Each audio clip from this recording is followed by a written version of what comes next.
Welcome to another In Wheel Time podcast, a 30-minute mini version of the In Wheel Time car show that airs live every Saturday morning, 8 to 11 a.m. Central. Live from inside the world-famous Sugar Shack in Texas, USA, it's the In Wheel Time Car Talk Show. Coming up, we're going to meet up with Houston Circle Track Racing. We have the upcoming events calendar.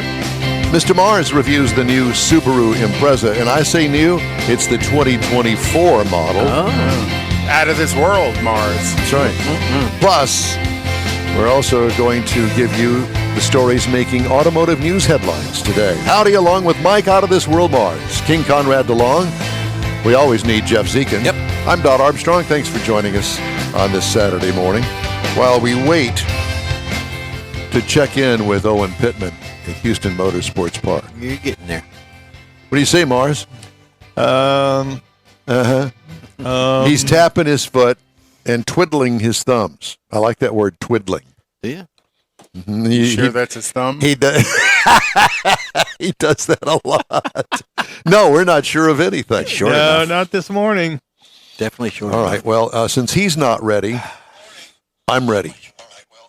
Conrad's watching the show Conrad's already. ready. Look at Checking that. sound. Are you checking sound? You That's always what he want us does. to check sound. I make do sure want to everything's check sound. working. That's exactly right. Because I'll tell you, we have been on the air on this program for many years now, 12 to be exact. And I will tell you that nothing is more frustrating than trying to find the playback of this show and there's no audio. Why? Because turn it on. because we forgot to turn it on or something like that. Ran across this story on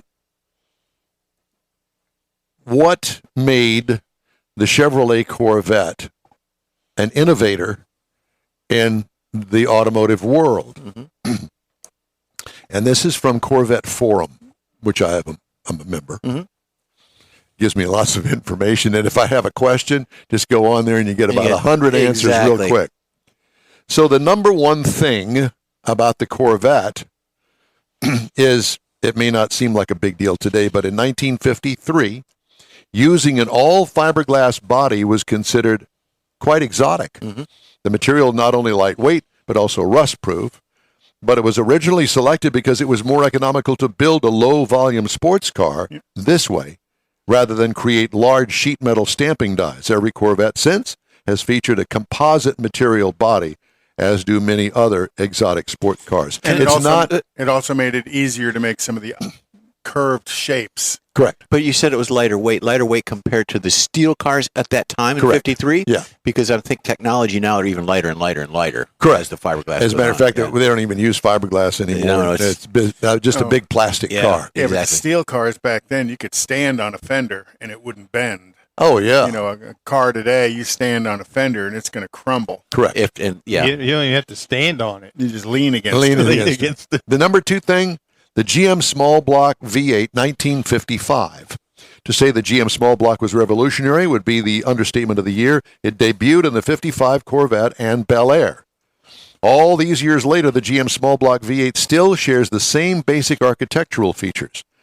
The LT2 found in the 2023 C8 Corvette uses the same 4.4-inch bore center spacing with one camshaft in the block and two pushrod operated valves per cylinder. The GM Small Block is one of the most versatile engines ever developed. The engine changed the automotive industry, and I would go along with that. I would venture 50 million built through the years. Yeah, at least. Number That's three a solid number. was the fuel injection system from 1957. The 57 Corvette was offered with a Rochester fuel injection system. The exotic Mercedes-Benz 300 SL is widely considered to be the first car to offer fuel injection. However, it was the Corvette that really brought this technology to the masses. The early Rochester Ramjet, as it was called, used a continuous flow injection system with atomized fuel squirted toward the back of each intake valve. It was a $538 option, which was a lot of money in 1957. Ton of money. 10% of the price of the car. And it helped the Corvette to deliver exactly 1 horsepower per cubic inch. The 283 cubic inch V8 with fuel injection made 283 horsepower. It was the beginning of the end for carburetors. So what was the fuel? What year was the fuelie? Well, it wasn't 58. 57. 57. But you said Mercedes had the fuel 50. injection in 58. No, Mercedes had the fuel injection in the 300 SL. Right. In 1958. It didn't say what year. Oh, I think even before that. I think it was 53. There you go. That sounds right. Number 4 is the independent rear suspension in 1963. Mm-hmm. I did not realize that it was 63. Like fuel injection, the Corvette was not only the first car to have an independent rear suspension, or IRS, but it was the car that made it famous, starting with the beautiful 63 split-window Corvette, put in an IRS, independent rear suspension, in the car. The main advantage of this setup is the ability to let the rear wheels move independently of one another. This greatly improved handling, as well as the ability to fine-tune the suspension. It was a game changer. Yeah, I'm not necessarily going to argue that, but there's another piece to that story. Pontiac's Tempest had an independent rear suspension as well because it had a rear transaxle. And the independent What year? I didn't realize that. What year? 63, 64. 63. Really? My cousin Vinny. My cousin Vinny. Well, that's not why I know that, but that was That's why I the know story. that. Well, That my was the cousin story. Douglas had a Tempest. I kept saying he had a GTO back in the day. When I talked to him, he's actually a Tempest that he cloned into a GTO and did the power mods on the engine. So again, that was another independent rear suspension at General Motors, but the Corvette was probably the first, and that followed shortly after. Number 5, T-tops, 1968. And I remember when they came out, I was like, wow, how What cool was it is on? that? On the Corvette? Corvette. First production car to come with T-tops. The T-top configuration offered open-air driving when desired, and a closed coupe when not, with the ability to remove or install 2-panel roof panels. The configuration was so popular that many believe it led to Chevy discontinuing the convertible option in 1976 and not offering it again until a decade later. Many vehicles used the T-top design, with perhaps the most famous being the Trans Am featured in the film Smokey and the Bandit. Right. Number 6 item, the C4 Digital Dash, 1984. When the C4 generation Corvette finally came out in 84, it was met with much fanfare. One of the most intriguing features was the new digital dash layout. It was extremely futuristic at the time, and for many, that remains their favorite part of the early C4s. They went out of style for a while. Pretty spacey looking in its day. They went out of style for a while, but today it is tough to buy a new car of any kind that does not have at least one digital gauge. And Corvette has not been in continuous production since 53, right? Yes. What year did they miss? 86? No. 84. 83. 83. Just before because I when get you the said booby prize. 84, I remember they skipped that 1 year as they transitioned from the C3 You to can't the say C4. transitioned. Number 7, the LS1 V8. Yep. 1997, which is what I have out there in the driveway. Mine is a Great 2001. motor. Another legendary engine that was born in the Corvette. The LS1 V8 first appeared in the new C5 in 1997. The 5.7-liter unit produced 345 horsepower. Can't say unit. The aluminum block They don't LS1 have weighed any. specifically less than the previous generation iron block V8. The LS engine series immediately rose to stardom. They went on to power not just Corvettes, but everything from Honda to Porsche has benefited from an LS swap at some point. Number 8, magnetic ride control. What year? Oh. 6 or 7, 2006. I don't know. 2003. Oh. While Delphi Corporation's Magna Ride suspension control system first debuted on the 2002 Cadillac Seville SDS, I was going to say Cadillac was the first one to come out with it that. became standard equipment on the 2003 50th anniversary Corvette, and it was the Corvette that made the technology popular. The system uses magnetoreological MR fluids and valveless dampers to provide a wide range of damping force control along with enhanced responsiveness. This same system was eventually used by Ferrari in 2007 Sold to Ferrari by General Motors. for their $300,000 and up 599 GTB Fiorano. Number 9. Do you know what Ferrari sold to GM in return? The carbon fiber brake rotors. Interesting. And I would think that should be on your list as well. It's not. Number 9. Number 9 was the LT6. Okay. carbon fiber brakes are great for racing. They're not so great for street use. It's $1,000 a rotor. Yeah, stop and go And traffic. and you got to heat them up to make them work. And if you spray any schmutz on the wheels and you You're get it on the rotors, screwed. you were absolutely Well, just screwed. even water, road dirt. Schmutz. Okay, number 9, LT6 for 2023. The most powerful, normally aspirated V8 engine in a production car. Underscore normally aspirated in a production car is the LT6 that can be found behind the driver in the new C8 Z06. This 5.5-liter cross-plane crank, work of art, makes a screaming 670 horsepower, normally aspirated. GM might be new to the cross-plane crank game, but they hit a home run in the first at bat. 50 years from now, people will look back at the LT6 as one of the most incredible internal combustion engines ever developed. And it sounds like a sewing machine at high RPMs. It does. It's really cool. It's a really great sound. And number 10, Dun, dun, dun. 70 years of Corvette, 1953 to 2023. The last one on our list is not a single innovation, but a collection of them that has allowed the Corvette to thrive for 70 years. The Corvette is the world's longest-running, continuously produced passenger car. That just doesn't happen without some major advancements along the way. The Corvette itself has revolutionized the automobile industry. The Corvette is, of course, a great car, but its mere presence has inspired other automakers to improve their sports cars in order to compete. The Corvette has made all cars better, and it will continue to do so for the foreseeable future. I would agree with that. And has a passionate, loyal fan base. Absolutely. Passionate, loyal fan base. Me included. Yep. Yeah. I love my car. It's not perfect by any stretch of the imagination. It's not a hot rod. Sounds like a song by Queen. I love my car. But I also think that C5, like yours, to me, that's the last Corvette as far as I'm concerned. The new ones, the 6s, 7s, 8s, I don't think they even look like a Corvette.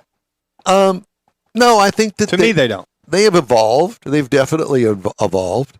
I mean, you go from the C1 to the C2. Okay, it's an easy transition to make. You can see it. Kind Right. of. Yeah. But then you go to the C3, and wow, that's the Mako Shark. Right.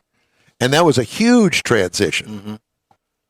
And, And now then C4 to C5 was a huge transition. And doesn't on the show Bitch and Rides, didn't they make their own Corvette, or Yeah. they use They- styling cues Yeah. from that? Kindig builds his own version of a 53 Corvette. Right. On a And modern it's- chassis yeah, and all. but it kind of addresses a lot of the shortcomings of the original 53 as Mm-hmm. far as interior size and space and stuff. many years ago, I was fortunate enough to see the O2, the 1953 production model O2. Okay, number 2 car. Number 2 car. And it's rough. Oh yeah, Unrestored, and you can see the fiberglass through the paint. Yeah. There was no gel coat on top of it then. It was just the It was fiberglass. just paint. and a very thin layer of that Arctic white paint. and and now it you had can just see the orange peel. Yeah, none of that. on a white car. And it did not have roll up windows. Nope. It was very Basic, basic car, yeah. Inline 6-cylinder. antiquated. There was only one way to get it. White. That's correct. Yeah. Automatic. Or did they offer a 3-speed manual? I think it was a 3-speed manual. And then they went to the power slide transmission as an option later on. And then in 54, it was a bomb of a sales Yes, it year. It was. was actually they actually thought about canceling the Right. production of it. and then 55, The when V8. the V8 came out. And then, you think of a lot of those things you just talked about, the small block Chevy V8, the fuel injection, how that actually went into the Bel Airs, Yeah. went into the Impalas and stuff as that Well, the bigger the car, the bigger the Technology. horsepower too. yeah, but that technology was developed for the Corvette, but shared with lots of the rest of the Chevrolet line. Well, that's in for any years. engineering, any R&D. Hopefully, Yeah. And that was Zora's template, was to do the R&D and all the development stuff on Corvette, and then see how much of that he could push into the rest of Chevrolet. You got to remember, my favorite is the 65 with the 396 engine in it. It was the only year Corvette came with a 396. It was actually a 425 horsepower 396. Pretty powerful little motor. And there you see a few of them around every now and then, but it's a relatively rare car. Interesting. The whole Corvette thing, the story behind it all, and the way it's evolved over the years is pretty fascinating. Well, you said me. you had met Zora somewhere. I did. You got a picture with him or something? I did. Yeah. As I was looking for, I was going to put it up in my office this week. Let me look real quick. Uh-oh. Stand by. Standing by. Stan who? Talk amongst yourselves. Don is taking his headset off. Oh, that means no. this is important. Oh, my Or this is Lord. impotent. We haven't It's figured out impotent. which. It's impotent. Don's going to bend over and show his better side to the TV. You got it? You found it. Yay. Oh, there you go. Yeah, you can Yeah, see it. perfect. There it is. All right. Don and Zorro. Zora. Yeah. Doesn't have a mask on, so it's not Zorro. Zorro. I was going to say, was that you in the cowboy hat down there? But I didn't know for sure. Oh, look at you. Look at that head of hair. Look at that. Well, that had to be pretty cool. He's wearing pants. And Don has pants on.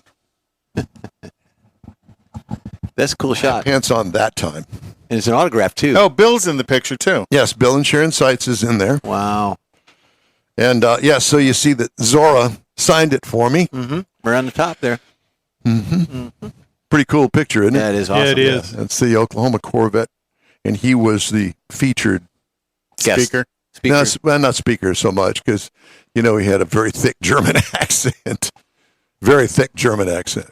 Well, But I he mean, was a brilliant man. but definitely the father of the Corvette. Yeah. And the evolution of the Corvette through C3. Uh-huh. Was he wasn't Mako Shark, though. That was kind of his end. That's correct. Right. A But, Wiedersehen. Oh, yeah, off Wiedersehen. Yes, Wiedersehen. exactly. So at any rate, I thought that was kind of neat. We decided not to put it up in the office because it just didn't fit the rest of The the decor. decor. So Leslie decided, not we. No, Somebody's actually, we office. did. We did because You go, and your Mike. other alter egos or There you go, buddy. Perfect. personalities. yeah, it was. I wound up using four pictures from my drag racing days. Oh. Yeah, with Hot Rod Fuller and the Valvoline Top Fuel Dragster. Yep. Yeah, it was pretty cool. Oh, Anyway, Because Amato had a I was Valvoline thinking- sponsor as I well. was thinking he was going to start talking about his red pumps and his drag racing days. you're kind of stuck on that right He is, now, isn't aren't he? you? Yeah. Yeah. He walked in this morning with that. Must not get out much here lately. Well, I mean, He walked in talking about Bud Light. is what he did. well, yeah, that's how that whole thing started. Speaking of Conrad, oh, boy. let's just move right along right now and do the events calendar. There you Now, go. this, typically speaking, can or cannot be a big weekend for, events, yes, but cruise-ins, which is later, maybe not. So, Well, here- yeah, as far as events go, there's, again, June 24th, the Lone Star Drift Round 3 at the Houston Police Academy. On June 16th, the 18th annual Cystic Fibrosis Foundation Benefit Cook-Off in Corinth, Texas. Should be a pretty good car show and a barbecue cook-off. There you go. That'd be fun to go to. Yeah. The only thing it'd be better if it was at a brewery. Well, anything barbecue is good. I'm sure you can get a brewski there. And then, what is it? Next weekend is Coffee and Chrome Next weekend is Coffee and Chrome. Right. at the Avalon Diner, which is, for lack of a better way to call it, is Meadows. 59 and, Yeah. and Highway 98. 90-ish. 98, yeah. And then, big weekend for all the racing going on this weekend. Yes, it is. We got that in another calendar. But, yeah.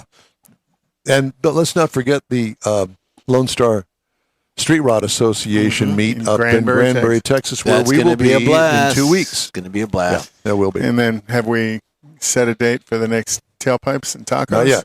Not yet. Working on it. Working on it. Trying to pin Stan Holt down is He's a busy herding guy. cats. Yeah, he's always on the move. All right, time now for this hour's car review. Mr. Mars had a chance to drive the 24 24. model Subaru Impreza. Yes, sir. And Now, this is our first review of a 2024 model car. We're not even halfway through. Right. We're not even halfway through 23 yet. No, we're Typically, not. the next year models would come out in October, Right.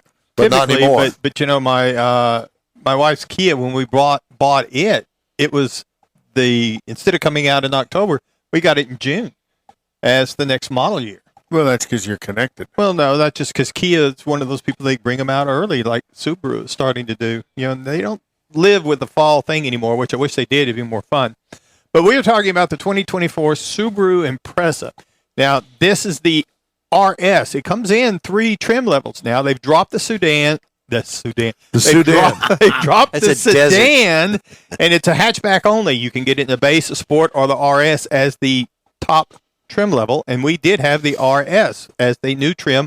It's an all-wheel drive vehicle, compact hatchback, weighs in at 3,323 pounds, and I say that because some of the vehicles That's we've been heavier talking than I about thought. lately are up in that 4,000 pound range, and so it's a little bit lighter than some of them. So it's all been redesigned for 2024. Up front, you're going to find, because it's the RS, it's got the black frameless hexagonal grille. Side spoilers, side mirrors are all blacked out. It's got the compact headlights with a black trim around it. Got body color door handles, which I really like those because they kind of blend in almost like it's shaved like a custom car would be. We like it shaved. Yes, we do. And it's got the LED lighting. The headlights are the steering responsive type headlights that'll follow you around a little bit. We've got fog lights, tail lights, side marker lights, all LEDs. Got the sound insulating windshield, which really contributes a lot in this vehicle to how quiet it is on the inside. Got a lot of RS badging on it. Comes with some 18-inch sport wheels that are blacked out. And it's got a power moonroof. Now, some of this is strictly specific to the RS trim level. Get on the inside of it, and again, we've got some RS package features on it. It has the black cloth seats with the red bolsters on it. Got gunmetal and carbon fiber trim pieces scattered around as part of the RS. It's got a new 11.6-inch screen sitting in the center of the dash. So it's where you're going to find all your convenience controls, your nav, all your things like that you're looking for. And it works pretty good. I was kind of impressed at how responsive it was to looking around and searching for things. Comes with a 60/40 folding rear seat. Had the optional 10-speaker Harman Kardon audio system with 432 watt. How did Jimmy Buffett sound? Everything sounds good when you crank it up. And like I say, it's surprisingly quiet for a compact car. And you know, because you know you're in a smaller vehicle, but it's got room from a driver's seat. It's got plenty of room. Now, under the hood, exclusive to the RS, is the 2.5-liter Boxer with a direct injection on it, 182 horsepower, 178 pound-feet of torque. Four-cylinder? Four-cylinder. CVT transmission. Now, I think it could use a little more juice, personally. I think a turbo would be great on this thing. Something that give it a little bit more because of the way it drives and handles. It's got a 10% stiffer chassis on it in 2024, so it is firm, but from a driver's perspective, it kind of gives you a little more of that sports car feel, sports car handling. It's a fun little car to drive, but it could use a little more juice, in my opinion. EPA says you should be looking for 26 miles per gallon in the city, 33 on the highway, 29 combined. Now, I did get 28 across 471 miles that I drove this vehicle. I drove it a lot. I like to drive in this little car. The base trim price on this is $28,975.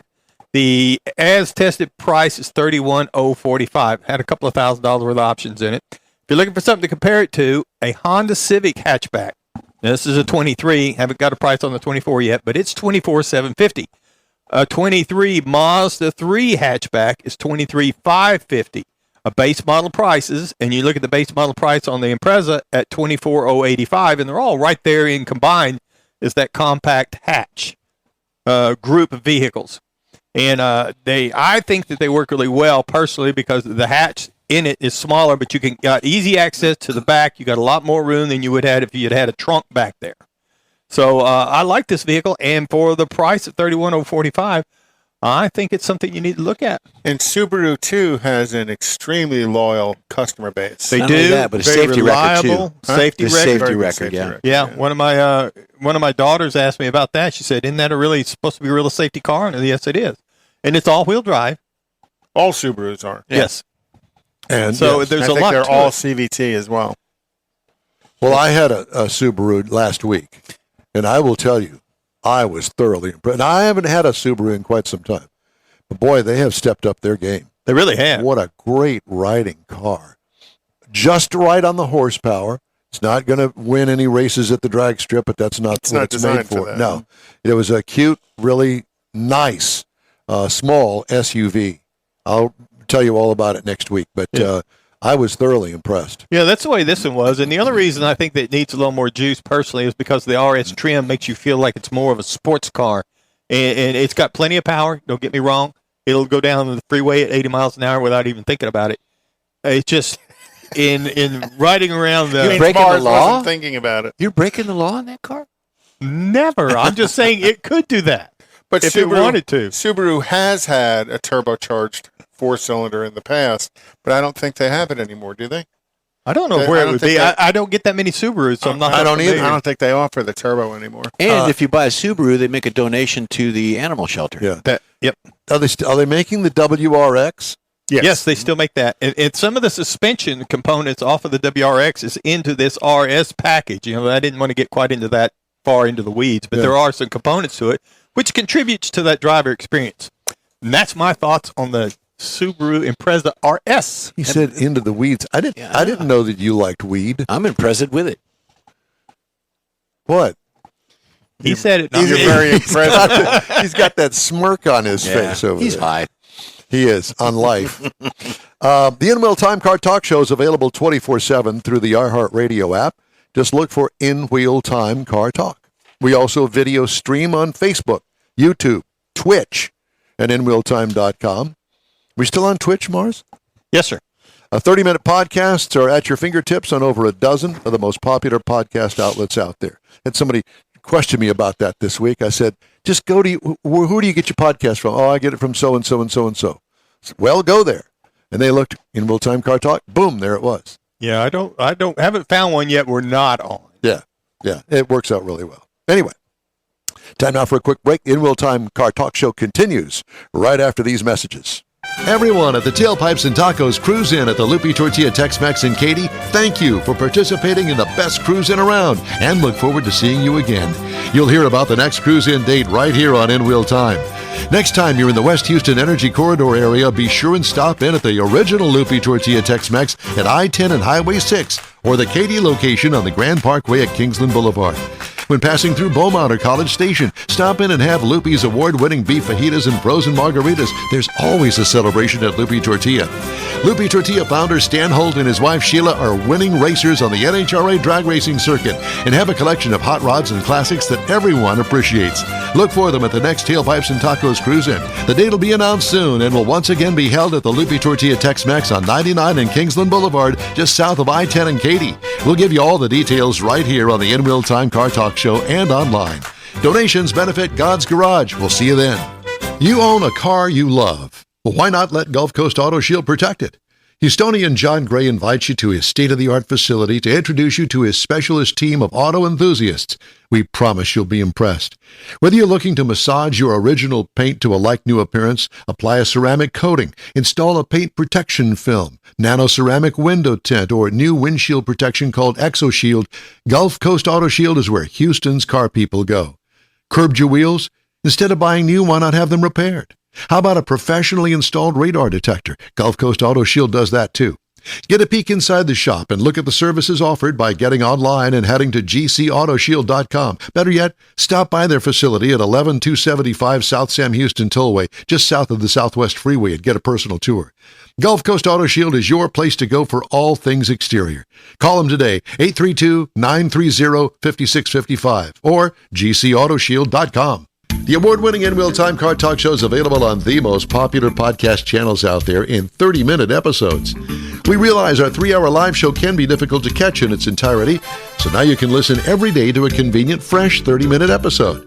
Check us out on Apple Podcasts, Spotify, Google Podcasts, Amazon Music, and Audible, along with a dozen more. In Real Time has the most informative automotive guest interviews and new car reviews, along with popular features including Conrad's Car Clinic and This Week in Auto History, along with automotive news headlines. Our live broadcast airs every Saturday, 8 to 11 Central on InWillTime.com, the iHeart app, and on YouTube. Be sure to say hello when we're broadcasting from the Tailpipes and Tacos Cruise Inn, Autorama, and the Houston Auto Show, among others. Now, it's easier than ever to hear about all things automotive all week long. You're invited to join fellow car enthusiasts in becoming part of the ever-growing In Wheel Time Car Talk family. Don't forget those 30-minute podcast episodes on your favorite podcast channel. That's it for this podcast episode of the In Wheel Time Car Show. I'm Don Armstrong, inviting you to join us for our live show every Saturday morning, 8 to 11 a.m. Central on Facebook, YouTube, Twitch, and our InWheelTime.com website. Podcasts are available on Apple Podcasts, Spotify, Stitcher, iHeart Podcast, Podcast Addict, TuneIn, Pandora, and Amazon Music. Keep listening, and we'll see you soon.